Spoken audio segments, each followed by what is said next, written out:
الاتحاد الرياضي الفاسي، مدرسة عشبال سلا، أكاديمية مكناس أو أكاديمية محمد السادس لكرة القدم، الاتحاد الرياضي طنجة، الاتحاد الرياضي القاسمي، تحدي أطلس حجب، أكاديمية مكناس لكرة القدم، المغرب الرياضي الفاسي، والنادي القنيطري. حظ موفق لجميع الفرق المشاركة. واتحاد رياضي طنجة، الملعب رقم 1. تحدي أطلس الحجب، أكاديمية مكناس لكرة القدم، الملعب رقم 2.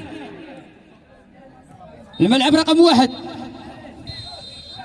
مدرسة أشبال سلا، والاتحاد الرياضي القاسي، والاتحاد الرياضي لطنجة. تحدي أطلس الحاجب وأكاديمية مكناس لكرة القدم، الملعب رقم 2. مرحبا بالضيوف الكرام.